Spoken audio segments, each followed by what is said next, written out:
મિત્રો, આજની આ સત્ય ઘટના બનેલી છે પ્રયાગરાજના મહાકુંભ મેળામાં, જ્યાં જજ સાહેબ પોતાની પત્નીને લઈને મહાકુંભ મેળામાં દર્શન કરવા પહોંચ્યા.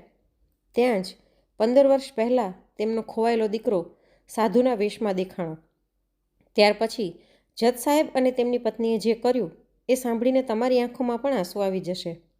આ સત્ય ઘટના છે, એટલે આ આખી ઘટનાને તમે અંત સુધી ધ્યાનથી સાંભળજો. અને જો વિડીયો ગમે તો એક લાઈક જરૂરથી કરજો. મિત્રો, આ ઘટનાની શરૂઆત થાય છે ઉત્તર પ્રદેશના એક નાનકડા શહેર સીતાપુરમાંથી, જ્યાં અમન વર્મા નામના જજ સાહેબ સીતાપુરના ન્યાયાલયમાં ન્યાયાધીશના પદ ઉપર કાર્યરત હતા. અમન વર્મા એક ખૂબ જ કર્તવ્યનિષ્ઠ, સેવાભાવી અને પ્રામાણિક વ્યક્તિ હતા. તેમણે આજ સુધી પોતાના જીવનકાળમાં ક્યારેય પણ ખોટો નિર્ણય સંભળાવ્યો નહોતો, ના કોઈની પણ સાથે અન્યાય કર્યો હતો અને ના કોઈ નિર્દોષને સજા સંભળાવી હતી. જજ સાહેબ પોતાના શહેરમાં ખૂબ જ નામચીન અને પ્રખ્યાત વ્યક્તિ હતા અને આજે જજ સાહેબ જે મુકામ ઉપર હતા તે મુકામ તેમણે ખૂબ જ મહેનતથી મેળવ્યું હતું. જજ સાહેબે પોતાના જીવનમાં ખૂબ જ સંઘર્ષ કર્યા હતા. જજ સાહેબના લગ્ન ઉત્તર પ્રદેશના જ એક નાનકડા ગામડામાં રહેવાવાળા એક મધ્યમ વર્ગીય પરિવારની સાધારણ એવી દીકરી કુસુમ સાથે થયા હતા. કુસુમ અને જજ સાહેબ બંને એકબીજાને ખૂબ જ પ્રેમ કરતા હતા અને બંનેનું વૈવાહિક જીવન ખૂબ જ સારું પસાર થઈ રહ્યું હતું. જજ સાહેબ હંમેશા એમ જ વિચારતા હતા કે મારા કારણે મારી જીવનસંગીની, મારી ધર્મપત્ની કુસુમના જીવનમાં કોઈ તકલીફ ના થાય. જજ સાહેબ કુસુમની નાની નાની વાતોનું ધ્યાન રાખતા હતા. મિત્રો, સમય આગળ પસાર થતો રહ્યો. લગ્ન જીવનના લગભગ 1 વર્ષ પછી કુસુમે જજ સાહેબને જીવનની સૌથી મોટી ખુશખબર આપી હતી અને એક ખુશખબર એ હતી કે જજ સાહેબ પિતા બનવાના હતા અને કુસુમ મા બનવાની હતી, એટલે કે કુસુમ ગર્ભવતી હતી. આ ખબર જ્યારે જજ સાહેબે સાંભળી તો તેમની આંખોમાંથી આંસુ છલકાઈ આવ્યા, કેમ કે કોઈ પણ વૈવાહિક જોડા માટે માતા પિતા બનવું કોઈ નાના સમાચાર ન કહેવાય. જજ સાહેબે આ ખબર સાંભળી તો તેમણે કુસુમને ગળે લગાડી લીધી અને તે રડવા લાગ્યા. ત્યારે કુસુમે જજ સાહેબને ચૂપ કરાવ્યા અને તેમને પાણી પીવડાવ્યું અને પૂછ્યું કે તમે રડી શું કામે રહ્યા છો? આ તો આપણા માટે ખૂબ જ મોટી ખુશીની વાત છે અને તમે આટલી મોટી ખુશખબરી સાંભળીને રડી રહ્યા છો? ત્યારે જજ સાહેબે કહ્યું કે હું રડી નથી રહ્યો, આ તો મારા ખુશીના આંસુ છે. હું એક અનાથ હતો અને હંમેશા પરિવાર માટે તરસ્યો છું. આજે તે આ ખુશખબર આપીને જાણે મારો પરિવાર પૂરો કરી નાખ્યો. હું તારો ખૂબ જ આભાર માનું છું કે તે મારા જીવનમાં એક નવો રંગ ઉમેર્યો છે. ત્યારે આ સાંભળીને કુસુમની આંખોમાં પણ આંસુ આવી ગયા. તે બંને એકબીજાને સંભાળે છે અને બીજા દિવસે બંને જણા સવારમાં ઘરની બાજુમાં રહેલા મંદિરે જઈને ભગવાનના આશીર્વાદ લે છે, ભગવાનનો ખૂબ ખૂબ આભાર માને છે અને પોતાના જીવનને આગળ વધારે છે. મિત્રો, હવે કુસુમને 9મો મહિનો ચાલી રહ્યો હતો અને મહિનો પૂરો થતાં કુસુમે એક તંદુરસ્ત અને સુંદર એવા બાળકને જન્મ આપ્યો.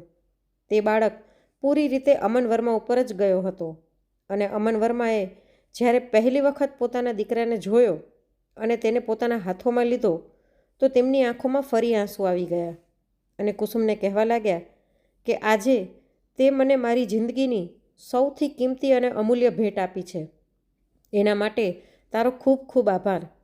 ત્યારે કુસુમ કહે છે કે આ આપણી એક નવી દુનિયા છે, આ આપણા બંનેનું એક નવું જીવન છે, જેને આપણે ખૂબ જ આગળ લઈ જઈશું અને આને ખૂબ જ સુંદર બનાવીશું. પછી જજ સાહેબ અને કુસુમ જ્યારે પોતાના દીકરાને હોસ્પિટલથી ઘરે લઈને આવ્યા તો જજ સાહેબે પોતાના દીકરાનું ભવ્ય સ્વાગત કર્યું. હવે સમય ધીરે ધીરે આગળ વધતો ગયો અને જ્યારે જજ સાહેબનો દીકરો 3 મહિનાનો થયો ત્યારે જજ સાહેબે પોતાના ઘરે એક પંડિતને બોલાવ્યા અને પોતાના દીકરા માટે એક મહાપૂજા કરી અને દીકરાનું એક સારું નામકરણ કરાવડાવ્યું. મિત્રો, ખૂબ જ વિચાર કરીને જજ સાહેબે પોતાના દીકરાનું નામ અંગદ રાખ્યું, કેમ કે આ નામ રામાયણના એક પાત્ર ઉપર હતું. કુસુમે જ્યારે અંગદ નામ સાંભળ્યું તો તે પણ ખૂબ જ ખુશ થઈ અને તેને પણ આ નામ ખૂબ જ ગમ્યું. ધીરે ધીરે સમય આગળ વધતો ગયો. જ્યારે અંગદ લગભગ 3 વર્ષનો થયો ત્યારે જજ સાહેબે તેનું એડમિશન શહેરની ખૂબ જ મોટી સ્કૂલમાં કરાવ્યું. અંગદ ભણવામાં ખૂબ જ હોશિયાર હતો અને અંગદમાં કુસુમ અને અમન વર્માના બધા જ ગુણ આવ્યા હતા. અંગદ નાનપણથી જ ખૂબ જ હોશિયાર હતો અને સાથે જ કુસુમ તેને પૂજાપાઠ પણ કરાવતી હતી. મિત્રો, એક દિવસની વાત છે. હવે લગભગ અંગદ 5 વર્ષનો થઈ ગયો હતો અને અંગદે પોતાના માતા પિતા પાસે ક્યાંક ફરવા જવાની જીદ કરી. એટલે કુસુમે જજ સાહેબને કહ્યું કે ઠીક છે ને, આપણે આપણા દીકરાને ક્યાંક ફરવા લઈ જઈએ, કેમ કે ઘણા સમયથી આપણે પણ ક્યાંય બહાર ફરવા નથી ગયા. હું પણ આખો દિવસ ઘરમાં રહીને કંટાળી ગઈ છું અને તમે પણ લગભગ આખો દિવસ ન્યાયાલયમાં જ રહો છો. તો કેમ નહીં આપણે સાથે સમય વિતાવીએ? ત્યારે અમન વર્મા કહે છે, ઠીક છે, જેમ તું કહે એમ. આપણે આપણા દીકરાને લઈને ક્યાંક બહાર ફરવા જઈએ. ત્યારે જજ સાહેબ પોતાની પત્ની અને 5 વર્ષના દીકરાને લઈને બનારસ શહેરમાં ફરવા જાય છે. જ્યાં જજ સાહેબની સાથે જે ઘટના ઘટી એ ઘટના વિશે જજ સાહેબે ક્યારેય વિચાર્યું નહોતું. જ્યારે જજ સાહેબ પોતાની પત્ની અને દીકરાને લઈને બનારસના મેળામાં પહોંચ્યા ત્યારે તેમનો 5 વર્ષનો દીકરો તે બંનેથી વિખૂટો પડી ગયો. વાત એમ હતી મિત્રો કે તે મેળામાં ભાગાદોડી થઈ ગઈ હતી અને તે ભાગાદોડીમાં અંગદ પોતાના માતા પિતાથી વિખૂટો પડી ગયો હતો. જ્યારે જજ સાહેબ અને કુસુમે આખા મેળામાં અંગદને શોધ્યો પરંતુ અંગદ ક્યાંય મળ્યો નહીં, ત્યારે તે બંનેની હાલત રોઈ રોઈને ખરાબ થઈ ગઈ હતી. કેમ કે અંગદ પોતાના માતા પિતાનું આંખોનું તેજ હતો અને એકનો એક દીકરો હતો. પછી જ્યારે જજ સાહેબ પોતાની પત્નીને લઈને બનારસના એક પોલીસ સ્ટેશનમાં પોતાના દીકરાના ખોવાઈ જવાની ફરિયાદ લખાવવા ગયા ત્યારે પોલીસવાળાઓએ પણ ફરિયાદ લખવાથી ના પાડી દીધી હતી. કેમ કે એવો નિયમ છે કે 24 કલાક પછી જ તમે કોઈની ખોવાઈ ગયાની ફરિયાદ લખાવી શકો છો. ત્યારે જજ સાહેબે તે પોલીસ સ્ટેશનમાં પોલીસને વિનંતી કરી અને કહ્યું કે મહેરબાની કરીને અમારા દીકરાને શોધવામાં અમારી મદદ કરો. તે ફક્ત 5 વર્ષનો છે અને તેની સાથે કંઈ પણ થઈ શકે છે. તેને કંઈ સમજણ નથી. ત્યારે પોલીસવાળા જજ સાહેબની વાત માનીને બનારસના તે મેળામાં અંગદને શોધવામાં લાગી જાય છે. ખૂબ જ શોધ્યા પછી પણ અંગદ મળતો નથી. ત્યારે જજ સાહેબ અને કુસુમની હાલત રોઈ રોઈને ખરાબ થઈ ગઈ હતી. મિત્રો, એક માતા પિતાથી પોતાની સંતાનનું વિખૂટું પડી જવું કોઈ સાધારણ વાત નહોતી. અંગદ તે વખતે ફક્ત 5 વર્ષનો હતો અને પોતાના માતા પિતાની એકમાત્ર સંતાન હતો.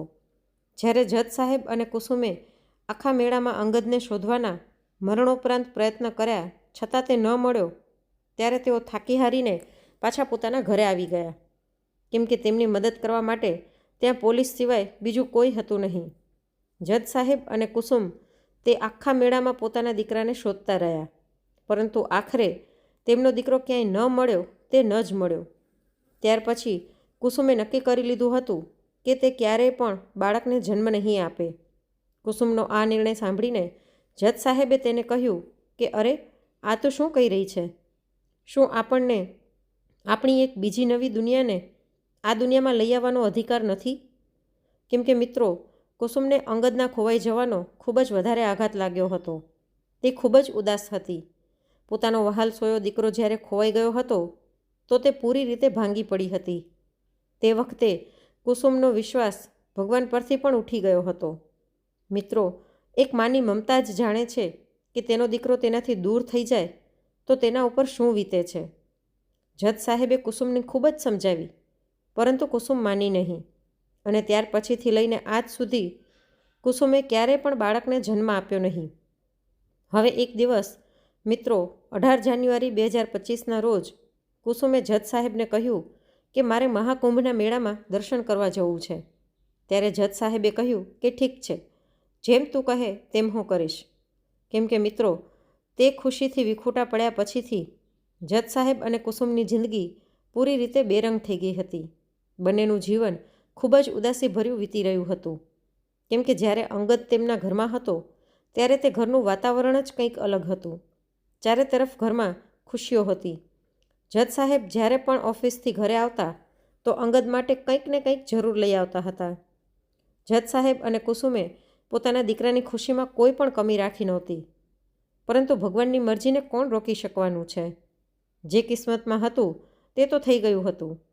પરંતુ હવે બેસીને પોતાની કિસ્મત પર રડવા સિવાય કુસુમ અને જજ સાહેબ પાસે બીજો કોઈ વિકલ્પ હતો નહીં. કુસુમ પણ આ બધું ભૂલીને પોતાના જીવનની એક નવી શરૂઆત નહોતી કરી શકતી. એટલે કુસુમે જ્યારે જજ સાહેબને મહાકુંભના મેળામાં દર્શન કરવા માટે કહ્યું ત્યારે જજ સાહેબે તે બંનેની ટ્રેનની ટિકિટ બુક કરાવડાવી અને તે બંને સીતાપુરથી પ્રયાગરાજ મહાકુંભ મેળામાં દર્શન કરવા પહોંચ્યા. તે ટ્રેન યાત્રા દરમિયાન તે બંને પતિ પત્ની જે પણ બાળકને જોતા તો તે દરેક બાળકમાં તેમને પોતાનો અંગદ જ દેખાતો હતો.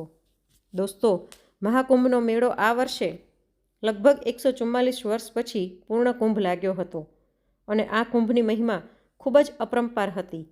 એવું કહેવામાં આવે છે કે જે વ્યક્તિ આ મહાકુંભના દર્શન કરી લે છે અને સ્નાન કરી લે છે તે વ્યક્તિ વૈકુંઠમાં જાય છે.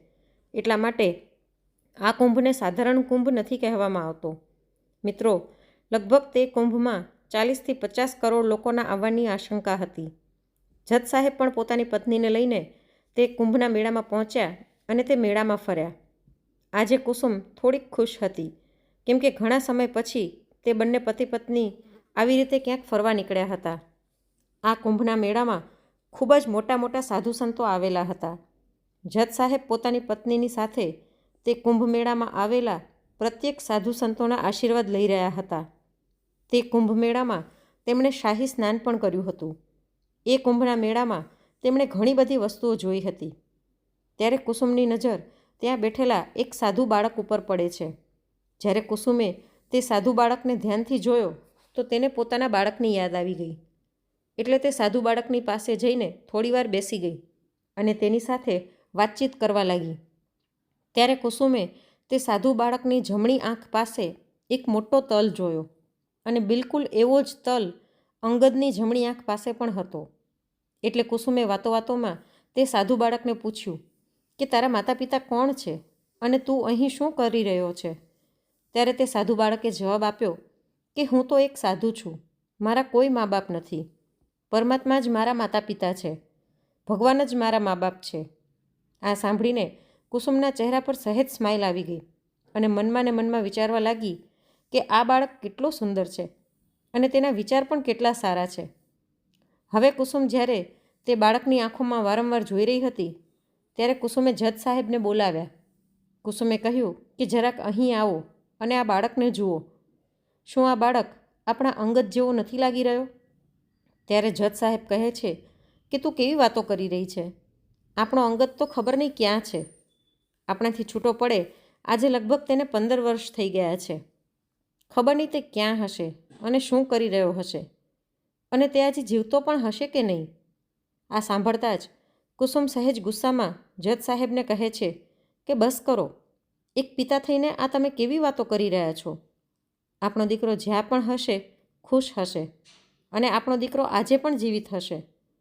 પછી કુસુમે જ્યારે જજ સાહેબને કહ્યું, જરા જુઓ, આની આંખની બાજુમાં જે મોટો તલ છે એવો જ તલ આપણા દીકરા અંગદની આંખ પાસે પણ હતો. એટલે જજ સાહેબ બોલ્યા કે ચલ અહીંથી ઊભી થા. તને આ સાધુની અંદર ક્યાં આપણો અંગદ નજર આવી રહ્યો છે? આ એક સાધારણ બાળક છે. એટલે કુસુમ કહે છે કે તમે માનો કે ન માનો, પરંતુ એક માનું મન કહે છે કે આ મારો અંગદ જ છે. એટલે જજ સાહેબ કહે છે કે કુસુમ, મને એવું લાગી રહ્યું છે કે તું કંઈક વધારે પડતું જ વિચારી રહી છો. હવે આપણે અહીંથી જવું જોઈએ. આપણે અહીં ન રોકાવું જોઈએ. મિત્રો, એક માની મમતા પોતાના બાળકને કોઈ પણ રૂપમાં ઓળખી લે છે અને કુસુમ પણ દરેક માની જેમ પોતાના દીકરાને જીવ કરતાં પણ વધારે પ્રેમ કરતી હતી. એક મા જ હોય છે જે લાખોની ભીડમાં પણ પોતાના બાળકને ઓળખી લે છે. પરંતુ જજ સાહેબ આ વાત માનવા માટે તૈયાર નહોતા. તેઓ કુસુમને વારંવાર એ જ સમજાવી રહ્યા હતા કે આ આપણો દીકરો નથી. જરૂરી નથી કે ફક્ત આપણા દીકરાની આંખની બાજુમાં જ તલ હોય. આ દુનિયામાં ઘણા બધા એવા બાળકો છે જેની આંખની આજુબાજુ તલ હોય છે.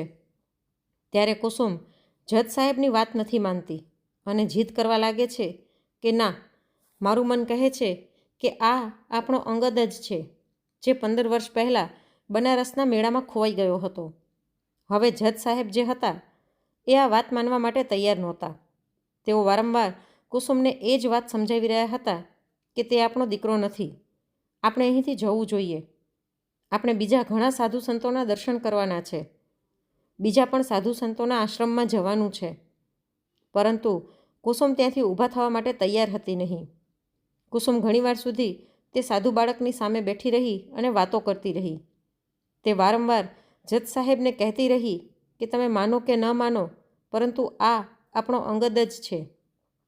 તે સાધુ બાળકને મળીને કુસુમ ખૂબ જ ખુશ થઈ ગઈ હતી. અંગદના જન્મ વખતે તે જેટલી ખુશ હતી, આજે પણ તે એટલી જ ખુશ દેખાઈ રહી હતી. જ્યારે જજ સાહેબ કુસુમની આંખોમાં જુએ છે તો તેમની આંખમાં આંસુ આવી જાય છે, કેમ કે ખબર નહીં કેટલા સમય પછી તેમણે કુસુમના ચહેરા પર આટલી ખુશી જોઈ હતી. એટલે જજ સાહેબ મનમાં વિચારે છે કે ઠીક છે, હું મારી પત્નીની વાત માની લઉં છું. પછી જજ સાહેબે જ્યારે તે બાળકની આંખોમાં પ્રેમ અને કરુણાથી જોયું તો તેમને પણ એવું જ લાગ્યું કે જાણે તેમની સામે તેમનો 5 વર્ષનો દીકરો અંગદ બેઠો હોય. એટલે જજ સાહેબે તે બાળકને પૂછ્યું કે બેટા, તારા માતા પિતા કોણ છે અને તું ક્યાંથી આવ્યો છે અને તું અહીં શું કરી રહ્યો છે? એટલે તે બાળકે કહ્યું કે મને નથી ખબર કે મને અહીં કોણ લઈને આવ્યું હતું અને હું અહીં કઈ રીતે આવ્યો છું. હું તો બસ મારા ગુરુજીની સાથે આવ્યો હતો. મારા ગુરુજી સામેના તંબુમાં બેઠા છે. ત્યારે જજ સાહેબ તે બાળકને લઈને તે તંબુમાં જાય છે જ્યાં તે બાળકના ગુરુજી બેઠા હતા.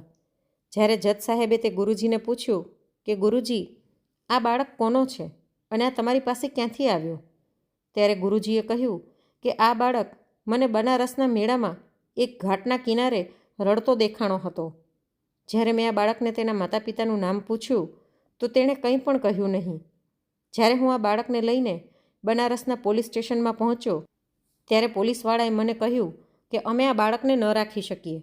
આ બાળકના માતા પિતા જ્યારે તેને શોધતા અહીંયા આવશે ત્યારે અમે તમને બોલાવી લઈશું. હવે મિત્રો, તે વખતે જજ સાહેબ બનારસના જે પોલીસ સ્ટેશનમાં ગયા હતા તે પોલીસ સ્ટેશન અલગ હતું અને સાધુ અંગદને લઈને જે પોલીસ સ્ટેશનમાં ગયા હતા તે પોલીસ સ્ટેશન પણ અલગ હતું. એટલા માટે થઈને બંનેનો એકબીજા સાથે સંપર્ક નહોતો થઈ શક્યો. પછી તે ગુરુજી કહે છે કે ત્યારથી આ બાળક મારી સાથે જ છે અને મેં જ આ બાળકને ઉછેરીને મોટો કર્યો છે. એટલે જજ સાહેબ કહે છે કે ગુરુદેવ, તમે અમારા જીવનમાં ભગવાન બનીને આવ્યા છો. ભગવાનની લીલા અપરંપાર હોય છે. ગુરુજીએ કહ્યું કે હું ભગવાન નથી, હું તો ફક્ત એક સાધારણ એવો સાધુ છું. જ્યારે જજ સાહેબ કહે છે કે ના, તમે જે બાળકને બનારસના મેળામાંથી બચાવ્યો હતો તે બાળક બીજું કોઈ નહીં પણ મારો ખોવાયેલો દીકરો હતો, જે મારાથી 15 વર્ષ પહેલાં બનારસના મેળામાં ખોવાઈ ગયો હતો. જ્યારે ગુરુજીએ આ વાત સાંભળી તો તે પણ ચોંકી ગયા, કેમ કે મિત્રો, આવી ઘટના કોઈ સાધારણ ઘટના નહોતી. જજ સાહેબે જ્યારે ગુરુજીને બધી વાત વિસ્તારપૂર્વક જણાવી, બધી હકીકત જણાવી, ત્યારે ગુરુજીએ જજ સાહેબ અને કુસુમની આંસુ ભરેલી આંખોમાં એ હકીકત જોઈ લીધી હતી, કેમ કે સાધુ સાધારણ નથી હોતા. સાધુ ભગવાનના જ એક અંશ હોય છે, જે બધું જાણતા હોય છે કે કોઈનો ભૂતકાળ શું હોઈ શકે છે અને કોઈનું વર્તમાન અને કોઈનું ભવિષ્યકાળ શું હોય છે. જ્યારે સાધુએ કુસુમ અને અમન વર્માની આંખોમાં જોયું તો તેઓ સમજી ગયા હતા કે આ લોકો સાચું બોલી રહ્યા છે, કેમ કે કુસુમની આંખો અને જજ સાહેબની આંખો એ વાતનો પુરાવો આપી રહી હતી કે તે સાધુ મહારાજનો જે શિષ્ય હતો તે શિષ્ય અંગદ જ હતો અને તે જજ સાહેબ અને કુસુમનો જ દીકરો હતો. એટલે ગુરુદેવે તે શિષ્યને પોતાના માતા પિતાને પાછો સોંપી દીધો અને જ્યારે જજ સાહેબ તે સાધુ બાળકને ઘરે લઈને આવી ગયા ત્યારે એ બાળકને બધું જોઈને થોડું થોડું યાદ આવવા લાગ્યું, કેમ કે એક 5 વર્ષનો દીકરો એટલું જરૂર સમજી જાય છે કે તે કયા ઘરમાં રહેતો હતો અને કઈ રીતે રહ્યો હતો. આપણો ભૂતકાળ આપણને થોડું થોડું યાદ જરૂર અપાવે છે, પરંતુ તે સમયે તે બાળકના મનમાં એ જ ચાલી રહ્યું હતું કે હું અહીં શું કામે આવી ગયો છું, હું કોણ છું. એટલે તે બાળક જજ સાહેબ અને કુસુમને પૂછે છે કે તમે બંને કોણ છો? ત્યારે તે બંને જણાવે છે કે બેટા, અમે તારા માતા પિતા છીએ. વાત એમ થઈ હતી કે આજથી 15 વર્ષ પહેલાં અમે તને બનારસના મેળામાં ખોઈ નાખ્યો હતો. તું અમારી જ સંતાન છો. તને જન્મ દેવાવાળા અમે જ છીએ અને તું અમારો જ અંશ છે. જેવી જ અંગદે આ વાત સાંભળી તો તે પણ રડવા લાગ્યો. ત્યારે કુસુમે તેને ગળે લગાડી લીધો અને ચૂપ કરાવ્યો. ત્યાર પછીથી તે ઘરની રોનક પાછી આવી ગઈ. ફરીવાર તે બેરંગ ઘર રંગથી ખીલી ગયું હતું અને તે ઘરમાં ચારે બાજુ ખુશીઓ જ ખુશીઓ હતી. ત્યાર પછીથી માતા પિતાએ અંગદને હંમેશા પોતાની છાતી સરસો ચાંપી રાખ્યો અને અંગદને પણ ફરીવાર એક નવું જીવન મળ્યું હતું અને અંગદ પણ ખૂબ જ ખુશ થયો હતો. મિત્રો, કહેવાય છે ને કે ભગવાન ક્યારેક ક્યારેક પરીક્ષા લે છે, પરંતુ પરિણામ ખૂબ જ અદ્ભુત આપે છે. આ રીતે આ ઘટનાની સમાપ્તિ થઈ. તો મિત્રો, આજની આ વાર્તા તમને કેવી લાગી તે કોમેન્ટ કરીને જરૂરથી જણાવજો. અને જો વાર્તા ગમી હોય તો લાઈક કરીને વધુમાં વધુ શેર પણ કરજો. અને આવી જ અવનવી વાર્તા સાંભળવા માટે ચેનલને સબસ્ક્રાઈબ જરૂરથી કરજો.